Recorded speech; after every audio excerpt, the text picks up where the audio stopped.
are they watching us? Do they, like, so now when I register for like the TikTok shop or I try to run a business on TikTok, because I like that one for some reason. I really like TikTok. But then I give them my information. I'm like, dang. So why isn't your instinct to say, you got to get on there? What are you doing? You're Chris Glenn. I thought you were supposed to be the king of social media, and you don't even have a TikTok. How come that's not the response? Bro, because I'm all in it. I can't quit it. Like, I can't stop looking at TikTok. And it's the one that makes me happy. Facebook makes you happy, right? Everybody's got their own thing. I don't know. Does Facebook make me happy? I don't know. It makes you. Do you Insta? He's cowering behind the microphone because of Facebook. But you live it, Like, it doesn't make you live it. Does it make me happy, or was it the first and only social media I used, and it helped me gain a lot of, clout in the town? I mean, I don't know. Yeah. I haven't really, truly evaluated if my social media usage or choice of social media could be different. I almost don't want to dilute you, man. You're living in Facebook in a way that is beneficial to you. You're doing it better than anybody that I know. It makes you feel something inside, and we don't know what that is, but you're feeling something. But see, TikTok, man, it just totally took me away from Facebook because it makes me happy, man. Like, and I can just instantly get away from whatever I'm looking at, and I'm not reading very much. I mean, if I'm reading and I don't like it, I just go like this and it disappears, and then puppies pop up next. It's videos, and it's like funny, and it's what I want it to be. It's not what you wanted me to see because you're my friend. It's what anybody in the world put out there that I might want to see. Based on the other stuff that you liked. Dude, I'm looking at basketball highlights nonstop. Like I play basketball still. I'm saving videos of like moves that I want to do when I'm 15 again. Exercises that I'm going to do to get better that might put me in the hospital. But, I'm like, man, I'm just imagining how good I would have been if I would have known to do any of that stuff. Oh. But man, I feel like there's an opportunity to sell on TikTok on a wide basis. Yeah. And that's what I'm trying to get to is I'm intrigued by that. I think another income stream. You know what I mean? I don't even necessarily want you to see my TikTok. You're my boy. Neil? Maybe. I keep sending him stuff. He never looks at it. No response. You can't get left on red in TikTok that I'm aware of. So here's the deal. When I decided to transition from automotive sales to getting into the real estate industry, I told myself, this is your chance, Chris.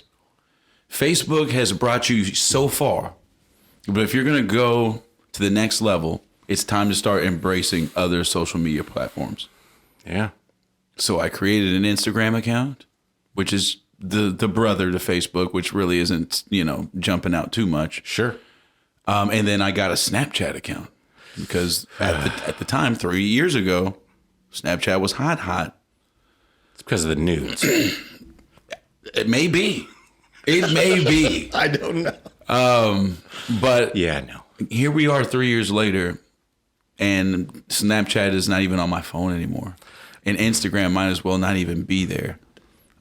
It's so hard for my old butt to change, and I'm learning that in so many different ways. This is not just social media. Yeah. That's what makes you really think that maybe old is a thing. Up here, man, I'm not old.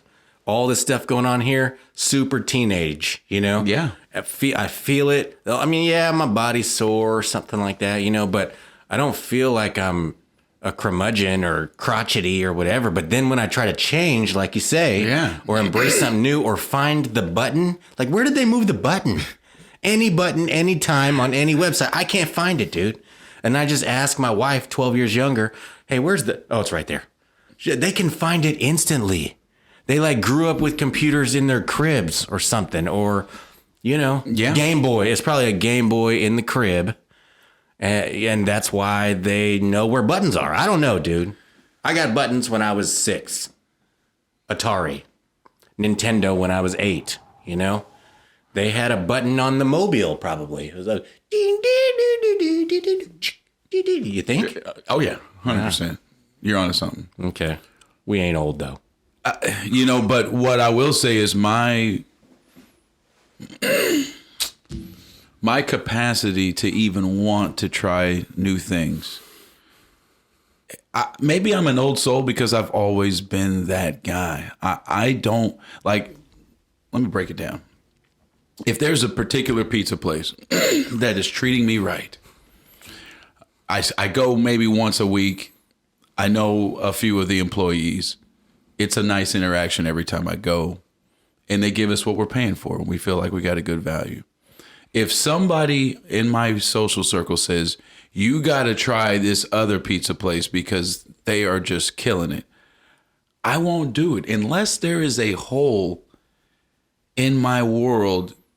I'm not going to try to fill it with something else, no matter what the prospect might be on the other side or what anybody else might be saying. It's almost like, I mean, listen, guys, I've been a Dallas Cowboys fan my entire life. Yeah. Yeah. How much more loyal can you be to be let down for the past 30 years? You guys have had a lot of success in the past.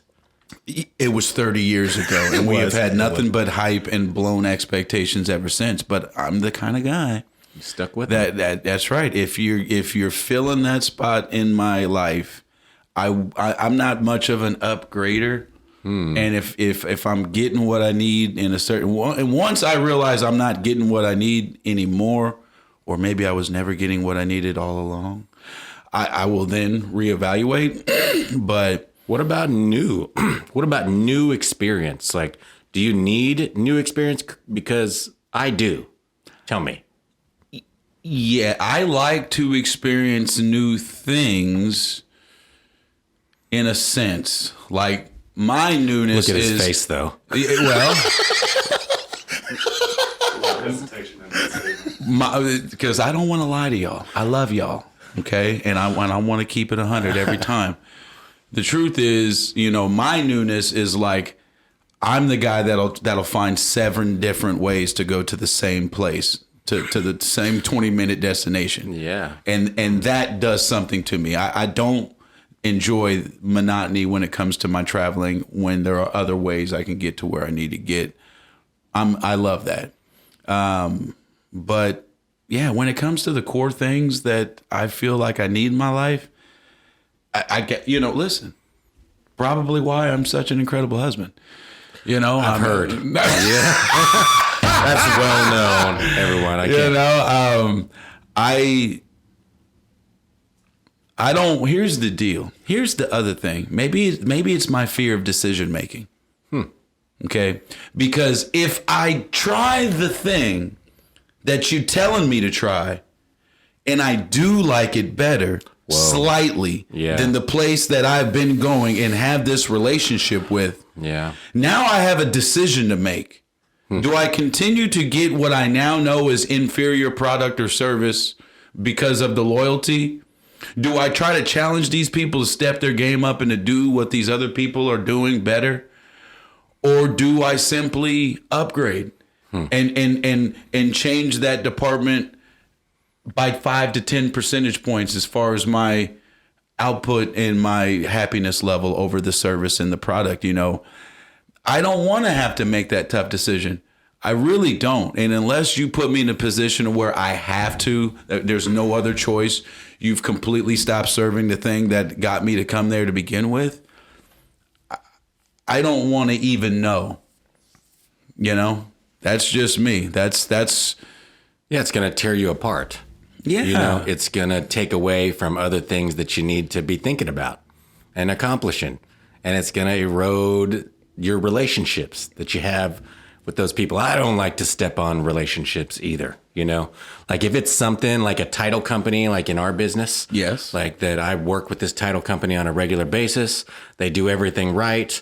I mean, I don't need a new experience somewhere else. If they added another service over there, I just don't need that because that's enough for my clients. It works perfectly, Yeah, if you find out that thing is super awesome somewhere else, then maybe I'll say, hey, like you said, guys, they're offering that over there. Do you want to, maybe you guys should offer hors d'oeuvres at closing as well. Step your game up. Everybody has hors d'oeuvres, cookies, snacks, granola bars, and coffee and all that. But I'm just saying that, like, this is good enough. I'm going to stick with it too. I guess social media, that's a different one for me. Like that's, it's like, and flavors, like the way when the whole time, and maybe that's why I'm this guy, but the whole time you were talking about it, I'm thinking like, oh man, I want to try some different food.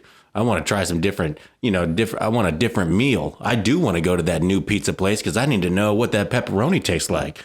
And I'm not even thinking about my guy that owns the pizza place. I'm just, hey man, yeah, do you want some of this pizza? Guy from the other pizza place? Come on, let's, I want to enhance the whole environment around.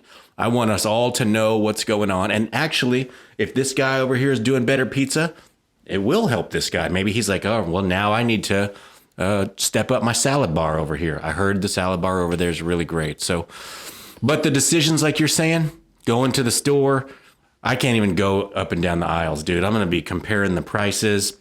Oh, this one's 2 cents more per ounce. If you calculate that by 32 ounces in this one, that's like a 30. I just don't know. It's too much, right? To be considering. Yeah. Gotta get away from that. I totally understand avoiding that. Yeah. So I am really tough when it comes to change. And in fact, the only reason I'm in this industry is because of a flirtation that opened my eyes to something that I could no longer not know. Once you can not unknow what you know to be true.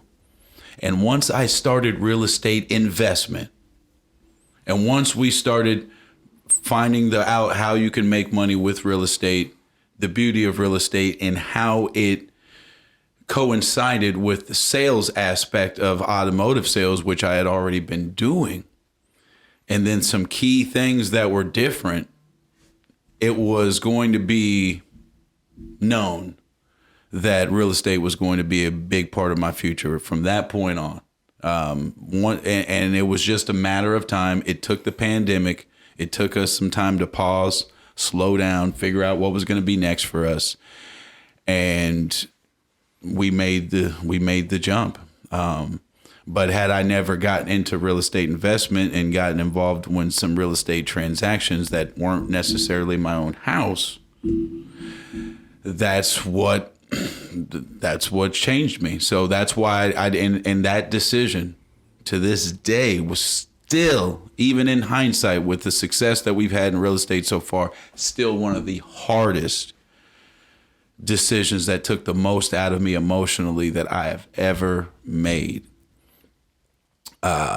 And I get emotional every time I think about telling my brothers that I was going to be moving on, because I don't know what it is about how I was raised or if it's a DNA thing, but I don't do a lot of jumping around. I can name guys in the automotive industry that have been in 7 different dealerships in 10 years, but it's probably one of the biggest parts of why I'm going to be, at this brokerage for a very, very long time, because the relationships I've got here, the amount of respect that I have for my peers around here. Why would I trade that in for a maybe?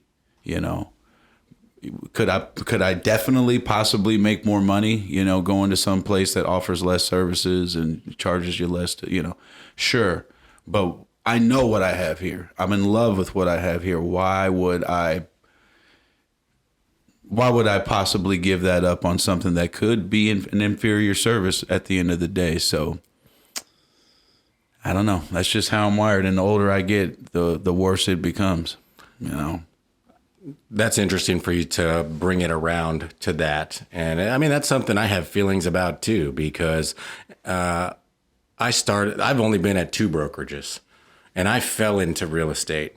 And because I bought a house and then I quit my full-time job to go back to grad school. And then I met somebody who works at this company now. And he said, hey man, you should become a real estate agent. You've got the personality for it. We were playing poker.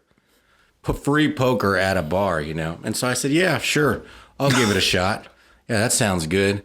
And then I did one deal. I did a deal from the one that made me know was my second or third deal. I was in Springfield, Missouri.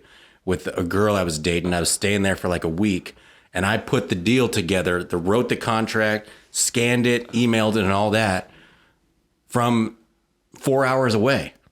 And I made like $6,000. And I was like, what? I can travel. I can go where I want to be, and I can, make this amount of money that fast. I love it. My schedule, schedule was a super big thing. But anyway, so that company was very low service. It was very low cost. And then when the mortgage crisis hit in 2000, well, that's when I started. But actually, the mortgage crisis killed my company in 2 years. And I interviewed at all the companies around town. There wasn't a bottom dollar company at the time. There was our company, a Coldwell Banker American Home here. It was high services. And the split that they gave me was very competitive to what anybody else would give me. And it turned out great. Now I have so much service, frees me up all day long to do the talking to my clients, working on doing other things like this. And I don't have to worry about my services or bossing my support staff around, because they're bossing me around in a way. Yeah. I'm doing it the way that it works, and I'll never leave this. There's no need for me to go and try to create that somewhere else, because of the comfort and because it's very, very, very efficient. And I got homies like you. We got Neil back here supporting us. It's good stuff, man. Keep it up. Yeah, there's no ship to jump to, I wanted to talk a little bit about selling houses right now, or talking to a seller about listing their house for sale. So, I have some standard things that I like to do. Just some points that I follow. Like when they ask me, should I fix my house up or should I just put it on the market? The market's booming right now. It's been booming for 2 years. We believe that it's booming. It's going to be booming again. And actually, contrary to national data, when you look at the Topeka sales data, it's actually still booming. Like, it is great for sellers. There's nothing out there for buyers to buy. Hardly anything at all. And that's supply and demand. And if in terms of economics, that's how you gauge a market. So we have a very strong market in Topeka, the number one ranked emerging market in the country, according to Wall Street Journal and Realtor.com in 2023. In 2022, it was number 6, and in 2021, it was number 9. So we've been increasing. Topeka's looking better. And because of that, when sellers call me over and they ask me what I think they should do to the house, I have my list, and I'm confident in that. Do you have a list, or do you have points and things that you tell people they need to do in their house to put it on the market? That's a great question, man. I don't have a standard checklist. You can't have a standard one. What are your favorites? Because all houses are different. But I'm having a meeting with some potential sellers on Saturday about this exact thing, about what do they absolutely need to do? What are the pros and cons from doing X, Y, or Z? And I'll never forget when this guy helped me list my house. That was fun. And we had this exact conversation. And one of the reasons why he's saying it was fun was because I was in a situation where if you could explain to me that spending $1,000 here could get me $1,500 or $2,000 in return, I would actually, that made sense to me. And a lot of sellers are unwilling or unable to do those upgrades, especially the far reaching ones. Getting somebody to paint is usually not pulling teeth. But when we actually added a front fascia to my house that didn't exist before, because that stone veneer, bottom half of the front of the house. Yes. Number one return on investment item of the time. He had just went to a conference and he had the stats of what thing, because historically what we could say as agents is the one thing that's going to get your money back and make you money every time is painting.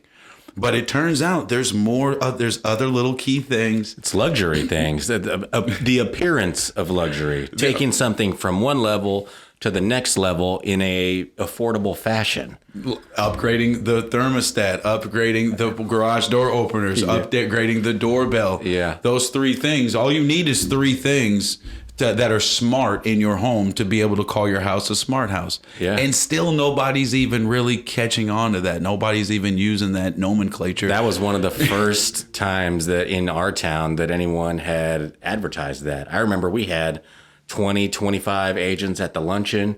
You know, I don't know. Were you at the luncheon? I didn't go. Okay, yeah, you weren't an agent at that time. No, I just was at work. I remember that was the cars. beginning of putting it on. I went on Facebook Live. This is before the infancy the of boom. This is like 20. TikTok didn't exist. Was that 2016? Yeah. 2016, 2015, somewhere around there. Yeah.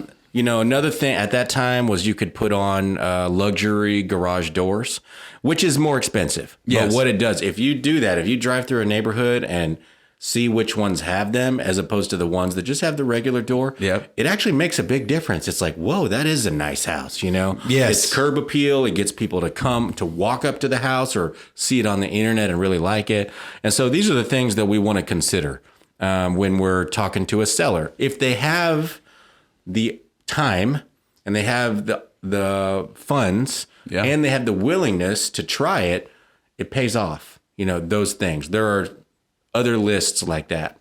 If I'm in a house, you know, most of the people, they don't want to spend a whole bunch. If you know, everybody's reluctant to spend anything really because you don't know whether you're going to get the money back or not. Yeah, and all you're hearing is everything selling, right? You know, they're hearing that Topeka's the #1 emerging market and blah blah blah. Why should I be doing any of this stuff? Yeah, you don't want to. Well, the reason why is that you don't want to turn anyone away. You know, all it takes is one person when you're selling your house. You know, yeah, you can get one, right? The house is okay. You can get one. There's a pool of people that will buy it.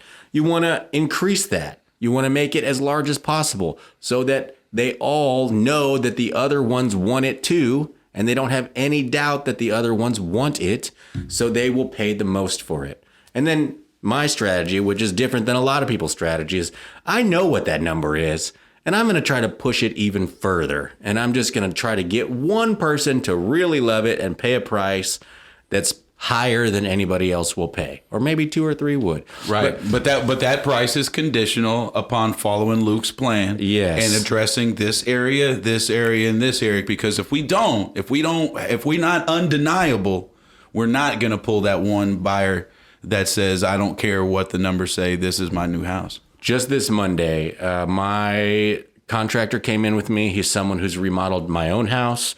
He's remodeled rental houses that I have. We've flipped those. We've done really well. And I introduced him to him. That's right. By the way, don't leave that out. This is Mr. Mark Macbeth out there. All right, guys. Benchmark Property Remodeling. You guys want to connect? Let us know. You know, Mark is if we have something for him, he's all over that. You know, so we met on Monday. It was somebody that I'd met about a week ago that had a couple of dogs in the house, you know, chewed up trim, chewed up floorboards, dirt on the walls, you know, some chewed up carpet and hardwood floors that are distressed, but a really nice kitchen, you know, big bedroom, vinyl siding outside, newer roof, you know, so there's a lot of newer windows, a lot of good things going for this house.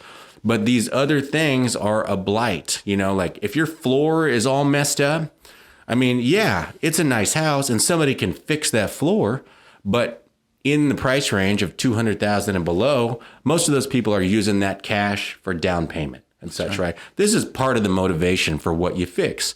You know, fix it so that they don't have to pull cash out of nowhere. If you're thinking that your buyer is going to have to spend $5,000 after they buy it, you're knocking out probably 50%, 75% of those buyers. Most of them want something move-in ready. So that's why flooring is something that you have to take care of. I think you have to replace carpet or put, you know, you can put in like some LVT wood look plank or something.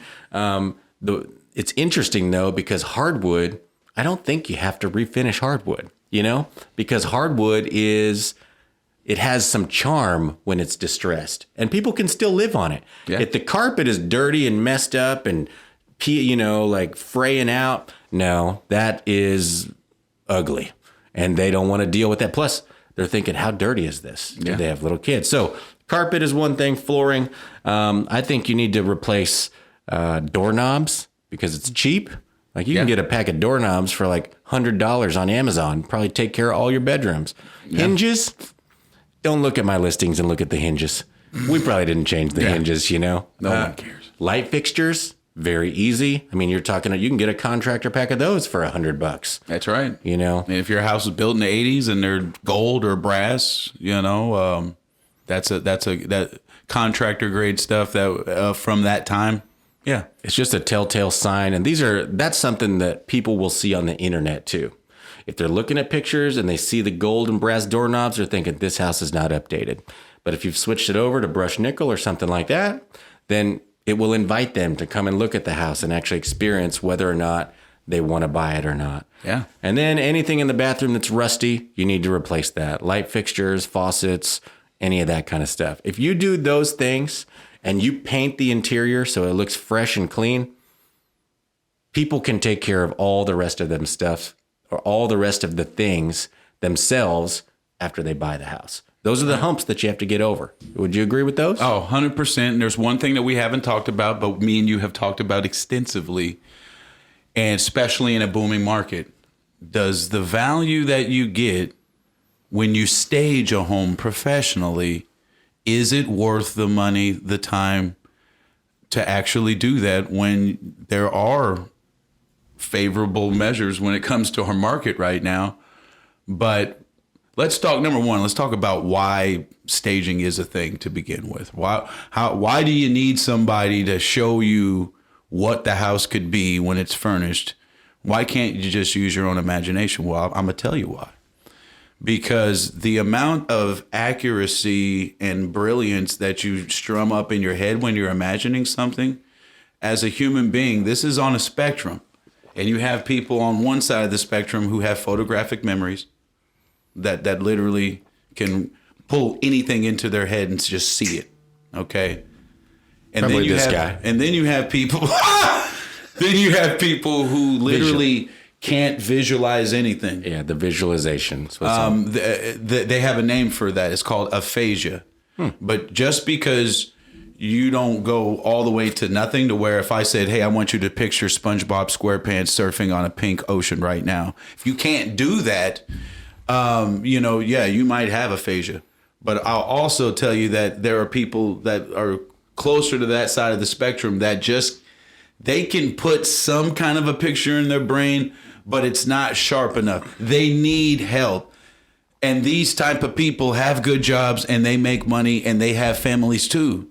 And so you're going to make the pool of buyers get higher, and you're going to make the excitement level about that house be higher when you do good staging. Because the staging is not going to get in the way of the people that can visualize it, right? Yeah. And there used to be, they said there was a stat, it was probably close to this, 25% can visualize, 75% have issues with it or have the aphasia. That's beautiful. You know? So you're not going to get in the way of those people, and you're going to help the larger proportion, the 75% of people, some that can't see it at all, some that have some challenges. So by staging, you are making it effective, desirable to the whole spectrum, to all 100%. And that's why it makes a difference. It works in another way too. Like staging, when you think of staging, you're probably thinking, this house has nothing in it. Let's put some furniture in it. Let's define the room. Let's show people where the bed goes and where the couch goes and how you could lay it out really nicely. Well, just this weekend, I was in a house, and it was with the parents of some clients of mine. And we were looking at someone else's house that was the age of these parents. They had knickknacks very nicely organized in a bunch of hutches in the hutch at the end of the hallway, cabinets. They had furniture on every wall, nicely arranged. I mean, surely they're living very efficiently in there. Table in the perfect spot, extra cabinet on the wall, bunch of stuff on the big kitchen countertops. And these people could not see themselves in that. The parents are like, it seems small. The parents are like, what are you talking about? This kitchen is so much bigger than any kitchen the kitchen at that house. Remember? And the parents are like, I don't know. I just can't see myself here. I just can't see it. So it's too much stuff is a block. Like there's staging, which is actually meeting in the middle of not having anything and also decluttering. Sometimes you're just going and removing a lot of stuff from the house to arrive at a staged state so that all 100% of those people can see themselves in that house or are not blocked. Excellent point. And one other thing I'll put up too is that everybody that's watching this has been house fished before. Incredible pictures of a home, and you feel like you have an idea of what's going on in that house. Maybe it's empty, and then you get there and you go, wow, house is a lot smaller than I thought it was going to be. And one thing that staging can do is you might not be able to tell the difference between a 10 by 15 room and a 20 by 25 room on the internet, on your phone, but you always will know what a couch and a love seat kind of feels like, right? Or what a coffee table kind of feels like space-wise. And you'll know, wow, they've got a couch, a love seat, and a coffee table in there, and there's still plenty of room. Or you'll know, okay, they've got the normal stuff in there, and that's probably about as big as I can make it inside that room. And that'll either work for me, and we need to go see that house, or it won't. Let's just, cross it off the list. So just one other thing that it helps out too, and it's not something that we tell people, if you don't stage the house, I can't sell it. Because there are going to be some people that have some pushback on it, especially if it's not a service as an agent that you offer for free. And let's be honest, there are some that, including with what you pay them, that's part of it. And then you have agents that charge separately, kind of like an a la carte service. I'll charge you this percentage if I'm just selling the house with no staging, and then we'll add on a little bit of money if you want the staging. And this is what I think you'll get for it. So all kinds of different models out there. Type a comment in there in the comments if you've got any feedback on what happened with you the last time you sold your house. I think in 2011, I had a house that was for sale over in Southborough in our area, which is a nice neighborhood. And we had been on the market for 2 or 3 months. This is when rates were rising and falling and rising and falling. The market was very uncertain, the end of the mortgage crisis. And I think we paid about $1,500 for like a month's worth of staging, maybe 2 months. And it was like 2, 3, like we staged the living room and we staged the primary bedroom, and that's about it. And it was, at that time, I don't know if we got the benefit or not. It was very tough because there were just so many houses for sale. Like the month's supply back then, absorption rate, like how we measure buyer's market versus seller's market and balance market. I mean, I don't have numbers, but it had to be probably 10, 12 months of supply, which means that it would take 12 months at the rate of sale per month to sell every house on the market. That's a lot. That's a lot. That means, a person might have their house on the market for a year. A balanced market is going to be 6 months of supply. And a seller's market is going to be 3 months of supply. And in Topeka, what we've had for 3 years now, 1 month of supply. 1 month, less than a month. I was comparing this year to last year, this year to 2022 when it was booming for sure. No, it was booming everywhere, all over America, right? 0.5 months supply, 0.3 months supply, 0.7 months supply. What we've got in Topeka right now, between 100 and 200,000, 0.9 months supply, 0.9 months supply. It's the same. Like, it is a very extreme seller's market here in Topeka. Hopefully that'll change. I mean, who knows? For sellers anyway. Interest rates are going to be a big part on that. We could go into a whole nother 30 minutes getting into why sellers aren't selling. But we just don't have the time today. We want you guys to enjoy the rest of this beautiful, beautiful week. And springtime almost. It's coming. I'm definitely having visions of mowing my yard. That would be awesome. The Super Bowl is happening it's a special day for me. I don't announce what day that is into the world. God! It is a special day. So that's 2 weeks from now. The Kansas City Chiefs are in the game. We're going to win the thing. Are you throwing a party at the crib? Maybe. I guess you guys are invited, but this is probably going to post after the party, so whatever. Wish you were there. Yeah, whatever. Go Chefs, I guess. Oh, that's right. He's not even excited. I'm always Cowboys excited. fan. I love some football. Yeah. Well, we really like you guys coming and hanging with us. Yeah. You know, we like to call this show Hangin'. With the homeboys. You guys are welcome every week. What is it? Like, comment, share? Is that what you say? That's right. That's practicing. right. Yes. In fact, I'm going to name my next child Like and Subscribe Glenn. Like and subscribe Glenn. So yes, he's Nice. got it right. And yeah, we'll see you guys next time. TikTok, y'all. Oh.